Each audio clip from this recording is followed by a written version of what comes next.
Hello everyone, welcome to my channel. तो आज हम आपके लिए लेकर आए हैं केमिस्ट्री के क्लास 12 के सबसे इम्पोर्टेंट लेक्चर केमिकल काइनेटिक्स से, जो कि फिजिकल केमिस्ट्री का क्या एक पार्ट है। जैसे कि आप जानते हो कि केमिस्ट्री को हम क्या करते हैं, 4 पार्ट्स में डिवाइड करते हैं, जो कि 11 और 12 की मिक्स होकर बनती है। तो सबसे पहला पार्ट होता है फिजिकल केमिस्ट्री, उसके बाद हम पढ़ते हैं इनऑर्गेनिक, उसके बाद हम पढ़ते हैं ऑर्गेनिक और उसके बाद हम पढ़ते हैं बायोकेमिस्ट्री। तो सबसे पहले आज हम शुरू करने वाले हैं फिजिकल केमिस्ट्री के सबसे इंपॉर्टेंट चैप्टर केमिकल काइनेटिक्स से। तो केमिकल काइनेटिक्स हम पढ़ के आ रहे हैं, तो इसको जानने के लिए हम क्या बताएंगे, एक दो बातें मैं आपसे करूँगा कि इसका जो बेसिक है वो क्या है, हम क्यों केमिकल काइनेटिक्स को पढ़ रहे हैं, इससे क्या हमको लर्निंग मिलेगी और क्या हम सीखने वाले हैं। तो जब हम कई सारी केमिकल रिएक्शंस की बात करते हैं, तो केमिकल रिएक्शंस क्या होती हैं, टाइम के अकॉर्डिंग क्या होती हैं, परफॉर्म होती हैं। फॉर एग्ज़ाम्पल, अगर मैं कोई रिएक्शन आपको बताने की कोशिश करूँ, जैसे कि कोई रिएक्शन है A+B गिव आउट C+D, जहाँ पे आपके ए और बी क्या हैं, रिएक्टेंस हैं, क्या है, रिएक्टेंस हैं। और जो आपकी जो C+D है वो क्या है, आपका प्रोडक्ट है। तो with the time period A+B जो है वो किस में चेंज हो जाता है, C+D में चेंज हो जाता है। अब रिएक्शन को कंप्लीट होने में भी कोई ना कोई टाइम लगता ही है। तो अगर मैं कहूँ कि इनिशियली ए के मेरे पास कितने थे, 5 मोल थे। इनिशियली ए की जो कंसनट्रेशन थी कितनी थी, 5 मोल थी, और बी की जो कंसनट्रेशन थी वो भी कितनी थी, 5 ही थी। तो विद द टाइम पीरियड ए की जो रिएक्टेंस, ए की जो कंसनट्रेशन है वो किस तरह से चेंज होती है, ए का कितना पार्ट प्रोडक्ट में बदलता है, बी का कितना पार्ट प्रोडक्ट में बदलता है। तो एट एनी टाइम टी, जैसे कोई टाइम पीरियड मेरा ये है, तो एट द टाइम टी मैं ये फाइंड कर पाऊँ कि ए की जो कंसनट्रेशन है वो कितनी है, बी की कितनी कंसनट्रेशन है, और उस टाइम पीरियड के दौरान, उस रिएक्शन के दौरान सी जो बना है वो कितना बना है, डी जो बना है वो कितना बना है। तो किसी भी पॉइंट ऑफ टाइम पे मैं बता सकता हूँ कि जो ए की कंसनट्रेशन वो कितनी है, बी की कंसनट्रेशन कितनी है, और उसके साथ में जितने भी प्रोडक्ट हम बनाने वाले हैं उनकी कंसनट्रेशन कितनी है। तो किस तरह से ए और बी, सी और डी में चेंज होते हैं, तो ये हम क्या करने वाले हैं, इस चैप्टर में पढ़ने वाले हैं। इसके साथ ही हम किसी भी केमिकल रिएक्शन की जो रेट होती है उसको हम क्या करेंगे, अच्छे से पढ़ेंगे। किसी भी रिएक्शन की जो ऑर्डर होता है, फर्स्ट ऑर्डर, सेकंड ऑर्डर, इन सब की जो रिएक्शंस होती हैं, फर्स्ट ऑर्डर में का जो टाइम पीरियड होता है, कई सारे जो पैरामीटर्स हैं हम उनके बारे में पढ़ेंगे। तो सबसे पहले मैं आपको बताना चाहता हूँ कि जो रेट है वो क्या होती है। मेनली मेनली इस चैप्टर में हम कई सारी केमिकल रिएक्शन की जो रेट है उसका जो कैलकुलेशन है वो कैसे करेंगे, इसके बारे में पढ़ेंगे। और उस रेट को कौन कौन सी चीज़ें क्या करती हैं, इफ़ेक्ट डालती हैं, हम इन सब के बारे में पढ़ेंगे। तो इसके बाद हम बढ़ने वाले हैं, जैसे कि मैं आपको कुछ रिएक्शंस बताना चाहता हूँ बेस्ड ऑन द रेट। तो बेस्ड ऑन द रेट मैं आपको कुछ रिएक्शंस बताना चाहता हूँ।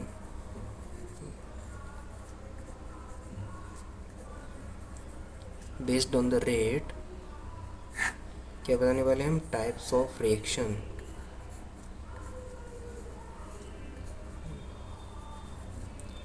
बेस्ड ऑन द रेट हम क्या करने वाले हैं, टाइप्स ऑफ रिएक्शंस की बात करने वाले हैं कि विद रिस्पेक्ट टू, अगर हम रेट की बात करें तो कौन कौन सी रिएक्शंस पॉसिबल हैं। तो 3 तरह की हमारे पास क्या होती हैं, रिएक्शंस होती हैं। तो नंबर 1 उसमें आती है हमारी क्या, वेरी फास्ट रिएक्शंस।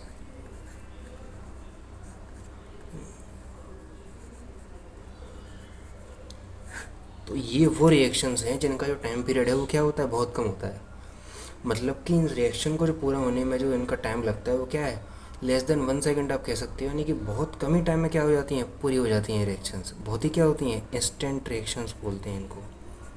बहुत ही इंस्टेंट टाइम में क्या हो जाती हैं, परफॉर्म हो जाती हैं। यानी कि बहुत ही कम इसका क्या होता है, टाइम पीरियड होता है। जैसे कि एग्जांपल के लिए मैं बताऊँ आपको कि जैसे अगर आप HCl में NaOH ऐड करते हो तो आपका जो प्रोडक्ट बनता है वो क्या बनता है, NaCl+H2O। ये क्या है, एक एसिड है, ये क्या है, बेस, ये एक सॉल्ट, और ये क्या है, वाटर। आपने 9th या 10th क्लास में ये क्वेश्चन पढ़ी होगी। तो ये कैसी रिएक्शन है, ये एक बहुत वेरी फास्ट रिएक्शन है। इसका जो टाइम पीरियड है वो क्या होता है, बहुत कम होता है, लेस देन 1 सेकेंड होता है। ठीक है, तो इसके बाद बढ़ने वाले अगली रिएक्शन की तरफ। तो अगली रिएक्शन क्या होती है, ये होती हैं very slow reactions.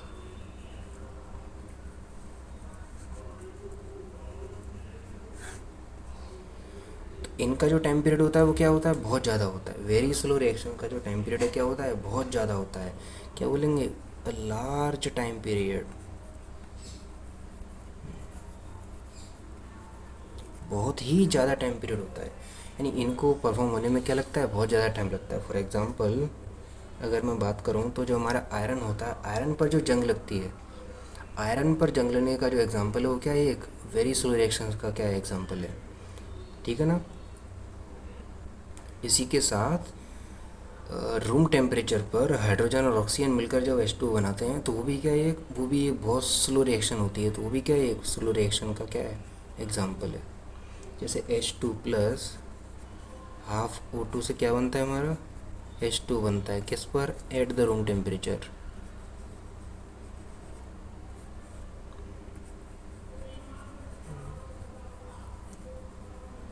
At the room temperature.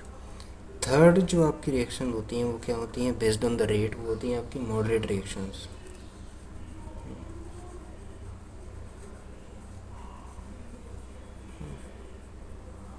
क्या होती हैं, मॉडरेट रिएक्शंस। तो ये वो रिएक्शन है जिनका जो टाइम पीरियड होता है वो किस तरह से होता है, यानी कि आप ऐसे समझ सकते हो कि आप, मतलब आप इस तरह से समझ सकते हो कि इन रिएक्शंस में पर यूनिट टाइम में एक मेजरेबल चेंज होता है। मतलब कि आप फाइंड कर सकते हो कि जो रिएक्टेंस है वो कितना चेंज हुआ इतने टाइम में, उस टाइम में आपका प्रोडक्ट जो है वो कितना बना, ये आप प्राप्त कर सकते हो किस में, मॉडरेट रिएक्शंस में। यानी टाइम पीरियड क्या है, बहुत ही ज़्यादा मीडियम है, मतलब ऐसा टाइम पीरियड है जहाँ पे आप आसानी से मेजर कर सकते हो कि जो रिएक्शंस में जो रिएक्शन में जो रिएक्टेंस और प्रोडक्ट की जो कंसनट्रेशन वो कितनी है। वेरी फास्ट रिएक्शन में क्या था, आपका टाइम बहुत कम था, तो वहाँ उस चेंज को निकाल पाना क्या होगा, बहुत क्या होगा, हार्ड होता है। वेरी स्लो रिएक्शन में क्या है, टाइम पीरियड बहुत ज़्यादा है। तो अगर आप जैसे कि वेरी स्लो रिएक्शन में बात करूँ, टाइम पीरियड क्या है इसका, बहुत ज़्यादा, मान लो टी है, तो इसमें आप किन्हीं भी दो पॉइंट्स के बीच में बात करोगे तो वहाँ पे चेंज आपको कितना मिलेगा, बहुत कम मिलेगा, क्योंकि इसका जो टाइम पीरियड है क्या है, बहुत ज़्यादा है। यानी कि इसका जो इस रिएक्शन में जो चेंज होता जा रहा है वो कितना है, बहुत ही स्लो होता जा रहा है। तो वहाँ पे आपको, आप क्या कर सकते हो, मेज़र अच्छे से नहीं कर सकते हो। आप मेज़र किस में कर सकते हो, केवल मॉडरेट रिएक्शन में ही आप क्या कर सकते हो, रिएक्टेंस और इसकी प्रोडक्ट की जो कंसनट्रेशन है वो अच्छे से मेजर कर सकते हो। तो इसके भी मैं आपको क्या बता देता हूँ, एक दो एग्जांपल बता देता हूँ। जैसे कि एक एग्जांपल इसका क्या होता है, N2O5 2NO2 plus half O2 में टूटता है। तो ये रिएक्शन क्या है, इसका एग्जांपल है H2O2। ये जब H2O और हाफ O2 में टूटती है तो ये भी क्या है, इसका मॉडरेट रिएक्शन का क्या है, एक एग्जांपल है। तो इस चैप्टर में हम केवल क्या करेंगे, मॉडरेट रिएक्शंस में रेट की कैलकुलेशन को क्या करेंगे, फाइंड करेंगे। केवल हम रेट की कैलकुलेशन मॉडरेट रिएक्शन में ही करने वाले हैं, क्योंकि यहाँ पे क्या होता है, पर यूनिट टाइम में एक मेजरेबल चेंज होता है। आप मेज़र कर सकते हो अच्छे से, आपको कंसंट्रेशन का एक सुटेबल वैल्यू मिलती है। तो अब हम बात करने वाले हैं रेट के बारे में, कि जो रेट होती है किसी भी केमिकल रिएक्शंस में वो क्या होती है। तो किसी भी केमिकल रिएक्शन में, किसी भी नहीं, केवल हम मॉडरेट रिएक्शंस की करने वाले हैं या बात करने वाले हैं। तो इन केमिकल रिएक्शंस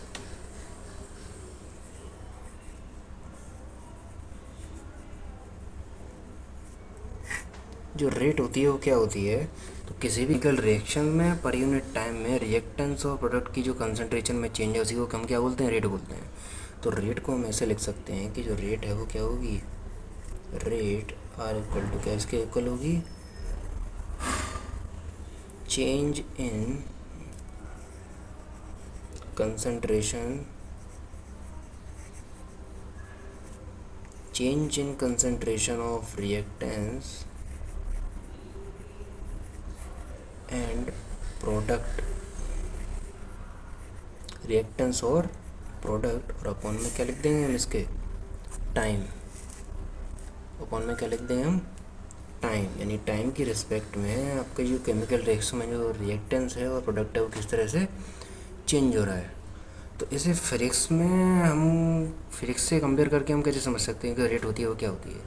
जैसे फिजिक्स में हम क्या पढ़ते हैं, वेलोसिटी पढ़ते हैं। तो वेलोसिटी क्या होता है, उसके जो डिस्प्लेसमेंट में जो चेंज की जो रेट होती है वो क्या होती है, डिस्प्लेसमेंट में चेंज की जो रेट होती है वो क्या होती है, वेलोसिटी होती है। ऐसे ही हम क्या पढ़ते हैं यहाँ पर कि टाइम की रिस्पेक्ट में जो रिएक्टेंस और प्रोडक्ट की जो कंसंट्रेशन में चेंज हो वही क्या है, रेट है। यानी किसी भी टाइम पर जो प्रोडक्ट, जो रिएक्टेंस और प्रोडक्ट है वो कितना बचा, कितना उसने रिएक्शन में उसने पार्टिसिपेट कर लिया और कितना उसने प्रोडक्ट को बना दिया। तो यहाँ से आप जानते होंगे कि जो कंसंट्रेशन होती है वो क्या होती है।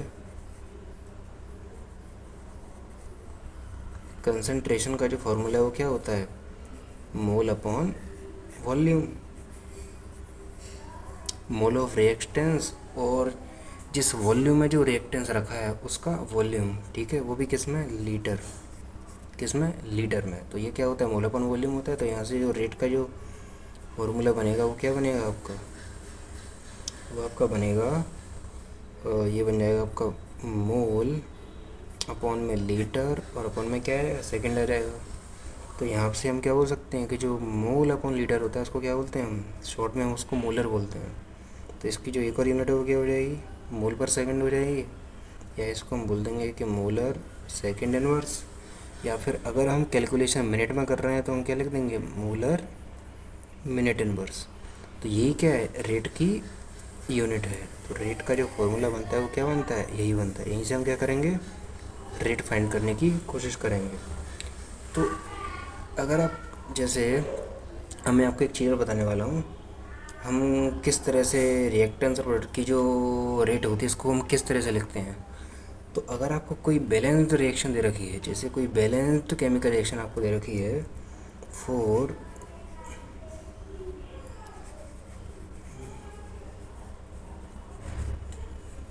बैलेंस्ड केमिकल रिएक्शन, एक संतुलित रासायनिक समीकरण अगर आपको दे रखा है, हिंदी में इसको बोलते हैं, तो फॉर बैलेंस्ड केमिकल रिएक्शन,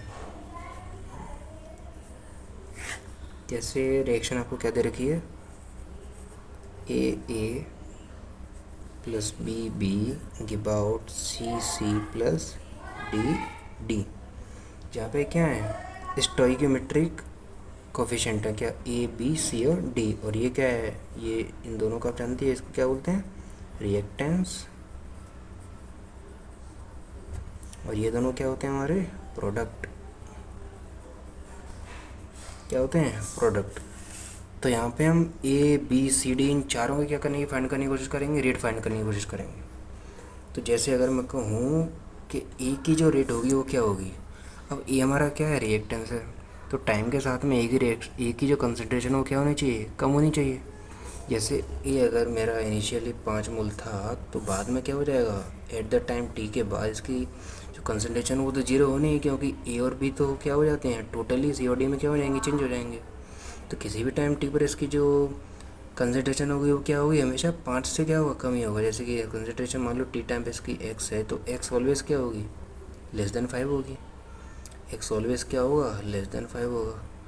तो ओवरऑल मैं क्या देखता हूँ कि मेरे को क्या दिख रहा है कि रेट ऑफ डिसअपीयरेंस, यानी कि ए का क्या होता है, डिसअपीयरेंस हो रहा है। तो rate of disappearance of A, यानी कि इसको हम शॉर्ट में लिखते हैं क्या, R O D, rate of disappearances, rates of disappearance of A, यानी कि इसको शॉर्ट में बोलते हैं हम क्या, आर ओ डी, किसके लिए, फॉर ए। तो ए के लिए जो क्या होगा उसकी वैल्यू क्या होगी। अब आप भी जानते हो कि जो रेट होती है ऑलवेज क्या होती है, पॉजिटिव होती है। तो रेट ऑलवेज अगर पॉजिटिव है और हम अगर यहाँ से इस ए की रेट फाइंड करने की कोशिश करें तो ए की जो रेट होगी वो कितनी होगी, जैसे ए की जो कंसनट्रेशन है वो कितनी है, टी टाइम पे क्या है, एक्स है। तो मान लिया कि एक्स की वैल्यू क्या होगी, लेस देन 5 ही होगी। तो एक्स की वैल्यू मैंने मान ली कि एक्स की वैल्यू क्या है यहाँ पे 3 है मान लो। तो मैं क्या बताऊँगा कि इसकी जो रेट जब मैं निकालूंगा तो क्या लिखूँगा कि इसकी जो फाइनल जो कंसनट्रेशन है वो क्या है, final concentration minus initial concentration upon में क्या आएगा, टाइम आएगा। ये क्या उसकी रेट होगी। तो अगर मैं रिएक्टेंस की रेट फाइंड करने की कोशिश करता हूँ तो उसकी जो टी टाइम पर क्या होती है, जो कंसनट्रेशन होती है वो ऑलवेज क्या होती है, 5 से कम होती है, यानी इनिशियल से हमेशा क्या होती है, कम होती है। इसका मतलब ये जो टोटल वैल्यू जो ऊपर की वैल्यू है वो क्या होगी, ये नेगेटिव होगी। क्या होगी, नेगेटिव होगी, क्योंकि फाइनल जो कंसंट्रेशन है वो इनिशियल से क्या होती है, हमेशा ज़्यादा होती है। तो यहाँ पे जो रेट की वैल्यू क्या आएगी, वो नेगेटिव आएगी, लेकिन रेट कभी नेगेटिव होती नहीं है। तो उस नेगेटिव को ही पॉजिटिव बनाने के लिए हम यहाँ पे एक एक्स्ट्रा माइनस क्या करते हैं, ऐड करते हैं। किस केस में, केवल रिएक्टेंस की जब हम रेट फाइंड करते हैं, हम केवल उसी केस में इस माइनस को ऐड करते हैं। क्यों करते हैं, क्योंकि जो रिएक्टेंस की हम यहाँ पे जो रेट निकालते हैं वो क्या आती है, यहाँ पे नेगेटिव आती है। तो इस नेगेटिव को ही पॉजिटिव बनाने के लिए हम इस नेगेटिव को क्या करते हैं, यहाँ पे ऐड करते हैं। तो यहाँ से मैं क्या लिख दूँगा इसको, कि जो इसकी जो रेट होगी इसको हम कैसे लिखेंगे, उसको हम लिखेंगे कि जो ए है इसकी कंसंट्रेशन क्या फाइनल माइनस ए की कंसंट्रेशन क्या इनिशियल अपॉन गिवन टाइम, जो आप T2 मान रहे हो और क्या मान रहे हो, T1 मान रहे हो। आपको देखना पड़ेगा कि जो कंसंट्रेशन है उसको हम क्या लिखेंगे, बड़े ब्रैकेट में लिखेंगे, ठीक है। किसी भी एलिमेंट की, किसी भी रिएक्टेंस की जो कंसंट्रेशन लिखी जाएगी उस केस में बड़े ब्रैकेट में लिखी जाएगी। तो ये क्या होगी, ए की फाइनल कंसंट्रेशन और ए की इनिशियल कंसंट्रेशन अपॉन में क्या, T2 माइनस T1, ठीक है। तो ऐसे हमने क्या फाइंड कर ली, ए की जो रेट है वो क्या कर ली, फाइंड कर ली। इसके बाद हम और क्या लिख सकते हैं यहाँ से, इसको हम यहाँ से और लिख सकते हैं कि जो चेंज है वो क्या है, minus del of change A upon del of t, ठीक है। और हम इसको क्या लिख सकते हैं, minus d A by D t. ये माइनस आपका यहीं रहेगा, ये है क्या आपकी चेंज इन कंसंट्रेशन है, ये आपकी क्या है, चेंज इन कंसंट्रेशन है। तो ये ऐसा कैसे रहेगा, जो चेंज होगा वो क्या होगा, यहाँ पे नेगेटिव होगा। तो डेल ऑफ ए की जो कंसंट्रेशन वो क्या होगी, यहाँ पे नेगेटिव हो जाएगी। नेगेटिव आपका ये वाला है, ये इसका अलग नेगेटिव आएगा, ठीक है। डी ऑफ ए का जो नेगेटिव है वो अलग आता है। तो यहाँ से जो नेगेटिव आता है वो उससे मिलकर क्या होता है, पॉजिटिव हो जाता है। तो जो ओवरऑल रेट है वो क्या हो जाती है, पॉजिटिव हो जाती है। तो इसके बाद हम क्या निकालेंगे, बी की रेट निकालेंगे कि बी की जो रिएक्टेंस था वो किस तरह से क्या होगा, चेंज होगा, क्योंकि वो भी क्या है, एक रिएक्टेंस ये, तो उसके लिए हम क्या करेंगे, एक्स्ट्रा माइनस ऐड करेंगे। तो rate of disappearance of B, वो भी क्या होगा, माइनस में लगा देंगे हम एक्स्ट्रा, ताकि ये ओवरऑल वैल्यू क्या हो जाए, पॉजिटिव हो जाए। तो यहाँ पे क्या लिखेंगे, बी का फाइनल कंसंट्रेशन माइनस बी का इनिशियल कंसंट्रेशन और अपन में क्या, T2 माइनस T1। ये किसके इक्वल हो जाएगा, minus change in the B की कंसंट्रेशन अपॉन में क्या, चेंज इन द टाइम। या इसको हम और लिख सकते हैं किस तरह से, अगर बहुत ही नेग्लिजिबल चेंज है तो क्या लिख सकते हैं, इस तरह से हम लिख सकते हैं, ठीक है। इसी तरह से आपका जो सी की जो रेट होगी वो क्या होगी, rate of appearance, rate of क्या होगी, वो अपीयरेंस होगी, क्योंकि वो क्या है, उसकी कंसंट्रेशन बढ़ रही है, क्या हो रही है, बढ़ रही है with respect to the time. तो क्या होगा, rate of appearance of C वो क्या होगी, वो होगी सी की फाइनल कंसंट्रेशन माइनस सी की initial concentration upon T2 minus T1। तो इसकी जो वैल्यू होने वाली है वो क्या होने वाली है, delta concentration of C upon delta T. और इसको हम क्या लिख सकते हैं, D C by D T. C की कंसंट्रेशन क्या होगी, यहाँ पर पॉजिटिव होगी, क्योंकि सी की जो कंसंट्रेशन वो पहले इनिशियली क्या थी, जीरो थी। रिएक्टेंस विद द टाइम के साथ क्या में बदलता है, प्रोडक्ट में बदलता है, ठीक है। तो इनिशियली जो प्रोडक्ट का जो कंसंट्रेशन होता है वो क्या होता है, ज़ीरो होता है। उसके बाद उसका कंसंट्रेशन क्या होता है, बढ़ता जाता है। तो फाइनल जो क्या था उसका, ज़ीरो था, फाइनल क्या होगी उसकी, बढ़ जाएगी। इनिशियल क्या उसकी थी, जीरो थी, तो ओवरऑल वैल्यू क्या आएगी, ये पॉजिटिव आएगी। तो यहाँ पे क्या करेंगे, एक्स्ट्रा माइनस हम ऐड नहीं करेंगे। तो ये क्या होती है, पॉजिटिव हो जाएगी, तो यहाँ पे एक्स्ट्रा माइनस हम ऐड नहीं करेंगे। ऐसे ही rate of appearance of D क्या हो जाएगा, यहाँ से हो जाएगा आपका final concentration of D minus initial concentration of D upon T2 minus T1। तो इसकी जो वैल्यू क्या हो जाएगी, del of concentration of D upon में डेल ऑफ टी, या इसको बोल देंगे अपन क्या, D over D by D T. तो ये सब हमने क्या फाइंड की, जितनी भी जो हमारी रिएक्शन थी, जैसे कि हमने क्या लिखा था, A plus B give out C plus D. तो इसमें हमने क्या फाइंड की, ए की भी रिएक्शन रेट, ए की भी रेट फाइंड की, बी की भी रेट फाइंड करके बताइए हमको, सी की और डी की। ए क्या हो रहा था, विद रिस्पेक्ट टू टाइम क्या होती है, इसकी कंसंट्रेशन घटती जाती है, कम होती जाती है। बी की भी कम हो जाती है, क्योंकि बी भी क्या है, रिएक्टेंस और प्रोडक्ट की जो कंसंट्रेशन वो टाइम के साथ क्या होती है, बढ़ती जाती है, ठीक है। तो आज हमने रेट के बारे में पढ़ा, इस चैप्टर को हम क्यों पढ़ रहे हैं उसके बेसिस के बारे में पढ़ा। तो अगले लेक्चर में हम पढ़ेंगे कुछ, हम एक दो न्यूमेरिकल करने की कोशिश करेंगे जो क्या है, जो सिंपली इस बेसिक कॉन्सेप्ट पर क्या होंगे, बेस्ड होंगे। ठीक है, तो मिलते हैं नेक्स्ट वीडियो में। अब हमारी वीडियो को लाइक कीजिए, शेयर कीजिए एंड हमारे चैनल को ज़रूर सब्सक्राइब कीजिए। Thank you.